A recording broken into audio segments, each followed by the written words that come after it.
আজকে যাদেরকে সামনে নিয়ে আসলাম সেখানে চর্বিতে চর্বণ করতে চাই না। স্বাধীনতা অর্জনের পথ নিয়ে দেশের 3 নম্বর সাইডে বলেছিল তার কোনো প্রয়োজন নেই। এটা হয়তো অনেকের নিজের আদর্শকে ধ্বংস এগুলি জানেন নিজের কাজকে সামনে নিয়ে আসার চেষ্টা করেছিল। অবৈধ বলে ঘোষণা মার্টিন কিং লুথার হঠাৎ করার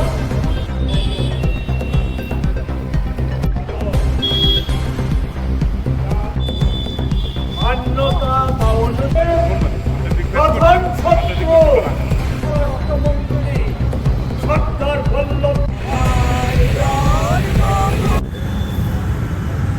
সারা দেশব্যাপী মনরেগা বাঁচাও সংগ্রাম যে ৪৫ দিনের কর্মসূচি, এই ৪৫ দিনব্যাপী কর্মসূচিতে আজকে সারা দেশের প্রতিটা জেলায় জেলা কংগ্রেসের উদ্যোগে বিভিন্ন রাজ্যে রাজ্যে ৪৫ দিন কর্মসূচিতে আমাদের গণ অনশন কর্মসূচি, এই গণ অনশন কর্মসূচি এটা আমাদের রাজ্যেও আমাদের সাংগঠনিক 9টি জেলায় এটা অনুষ্ঠিত হচ্ছে। মনরেগা বাঁচাও সংগ্রাম কেন? মনরেগা এই দেশে 2005 সালে তৎকালীন ইউপিএ সরকারের প্রয়াত প্রধানমন্ত্রী ডক্টর মনমোহন সিং এবং তৎকালীন সংসদীয় যিনি চেয়ারপারসন শ্রীমতী সোনিয়া গান্ধীর অনুপ্রেরণায় সারা দেশে এই আইন বলবৎ হয় এবং এই আইনের মাধ্যমে 100 দিনের গ্যারান্টিযুক্ত কর্মসংস্থান গ্রামীণ এলাকায় এর বাস্তবায়িত হয় এবং মানুষের যে অধিকার, কাজের অধিকার, দেশের সম্পদ তৈরির যে পদক্ষেপ এই আইনের মধ্যে এটা লিপিবদ্ধ ছিল।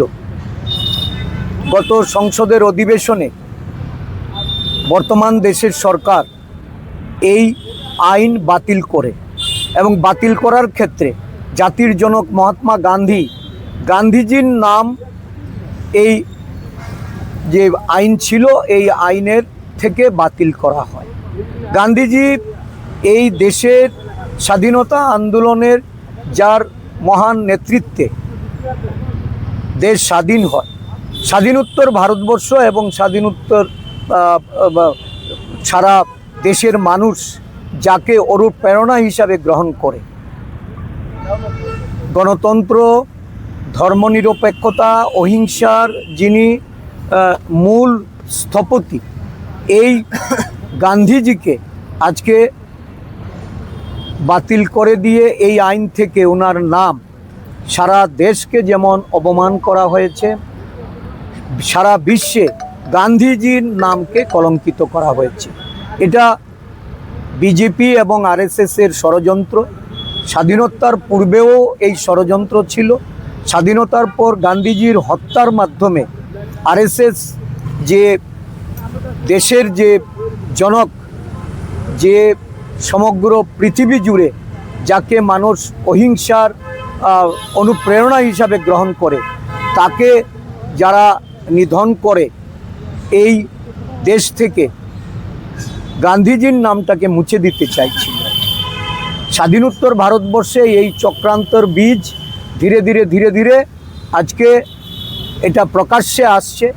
আরএসএসের যে মনোবাসনা, আরএসএসের যে এজেন্ডা, এই এজেন্ডাই আজকে দেশের মানুষের সামনে এসেছে। MGNরেগা যা মহাত্মা গান্ধীর নামে উৎসর্গ করা হয়েছিল, এই মহাত্মা গান্ধীর নামটাকেই এই আইন বাতিলের মধ্য দিয়ে এটাকে মুছে দেওয়া হচ্ছে এবং নূতনভাবে যে আইন আছে সেখানে মানুষের অধিকার, তার কর্মসংস্থানের ক্ষেত্রে এই যে সারা দেশ জুড়ে ব্যাপকতা ছিল, প্রতিটা পঞ্চায়েতে এই যে কর্মসংস্থান, এটাকে বাতিল করে দিয়ে সরকার, কেন্দ্রীয় সরকার এটাকে কুক্ষিগত করেছে। কেন্দ্রীয় সরকার তাদের ইচ্ছা অনুযায়ী রাজ্যে রাজ্যে এই তারা যে গ্রামজি কর্মসূচি যেটা দিয়েছে এই কর্মসূচি এটা সার্বিকভাবে সমস্ত অংশের মানুষের জন্য নয়। আদিবাসী বলুন, দলিত বলুন, বিভিন্ন শ্রমজীবী মানুষ, কৃষক, তাদের জন্য এটা একটা বড় প্রতিবন্ধকতা তৈরি হয়েছে। আমরা এই MGNREGA পুনর্বহালের দাবিতে যে 45 দিনব্যাপী কর্মসূচি হাতে নিয়েছি, সারা দেশের সঙ্গে ত্রিপুরা রাজ্যেও এটা প্রতিপালন হবে। আমরা আজকে এই গণ অবস্থান কর্মসূচি এখানে আমরা করছি, এটা অনশন রূপে আমরা সারা রাজ্যে পালন করছি। আগামী দিন আরও বৃহত্তর আন্দোলন সংগঠিত করা হবে সমস্ত রাজ্য জুড়ে। সারা ভারতবর্ষ জুড়েই প্রত্যেকটি জেলায় কংগ্রেসি তরফ থেকে, সর্বভারতীয় কংগ্রেসের তরফ থেকে মনরেগাকে Mahatma Gandhi national rural employment guarantee অ্যাক্টকে পুনরায় চালু করার দাবি নিয়ে আমরা একদিন ব্যাপী একটা অনশন কর্মসূচি অবস্থান আমরা হাতে নিয়েছি। তার মূল উদ্দেশ্য হচ্ছে যে মানুষের কাজের অধিকারকে যেভাবে কেড়ে নেওয়া হয়েছে, যেভাবে মানুষের যে ন্যায্য যে ওয়েজেস, তার অধিকার যেভাবে কেড়ে নেওয়া হয়েছে, স্টেটের উপর অতিরিক্ত বোঝা চাপিয়ে দেওয়া হয়েছে,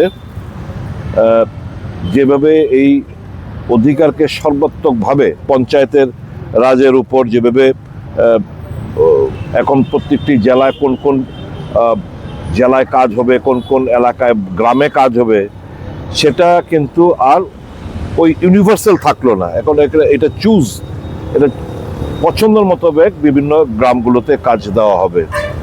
এটা অনিশ্চয়তা দেখা দিয়েছে। কাজে আমরা কংগ্রেস মনে করি এটা মানুষের অধিকারের উপর আঘাত। পুনরায় MGNREGA আইনকে চালু করতে হবে, পুনর্বহাল করতে হবে, এবং এই যে নতুন আইন প্রণয়ন করা হয়েছে VB গ্রাম জি, সেই আইনটাকে বাতিল করে পুনরায় আমাদের MGNREGA আইনকে আমাদের চালু করতে হবে। কোথাও কি মনে হচ্ছে যে গান্ধীজির ছবি ও নামকে সরানোর জন্য? সেটা তো বিষয়, আমরা সেটাকে প্রাধান্য দিচ্ছি না এই মুহূর্তে। গান্ধীজির উপর তাদের অ্যালার্জি আজকে নতুন নয়, তারা হত্যাকারীদের পূজারী, এটা সর্বত্র সবাই জানে। সেটাকে আমরা প্রাধান্য দিচ্ছি না। আমরা প্রাধান্য দিচ্ছি, অবশ্যই এটা আমাদের জাতির জনকের নাম মুছে দিয়েছে মৌলবাদী শক্তি, বাংলাদেশেও জাতির জনকের নাম ওখানে মুছে দিয়েছে, এখানেও মোছার চেষ্টা হচ্ছে আমাদের ভারতীয় মৌলবাদী শক্তিদের দ্বারা। মহাত্মা গান্ধীর নামকে মুছে দেওয়ার চেষ্টা হচ্ছে। এদের মধ্যে আর ওদের মধ্যে ফারাকটা কোথায়? এটা তো আমাদের রয়েছেই, মানুষের ভাবাবেগকে উপর আঘাত এনেছেন, এটা তো আমাদের রয়েছেই। কিন্তু সর্বোপরি আমাদের মানুষের অধিকার যেভাবে কেড়ে নেওয়া হয়েছে তার বিরুদ্ধে আজকে এই অনশন, এবং এই MGNREGA আইনটাকে পুনরায় চালু করার দাবি নিয়ে আজকে অনশন চলছে।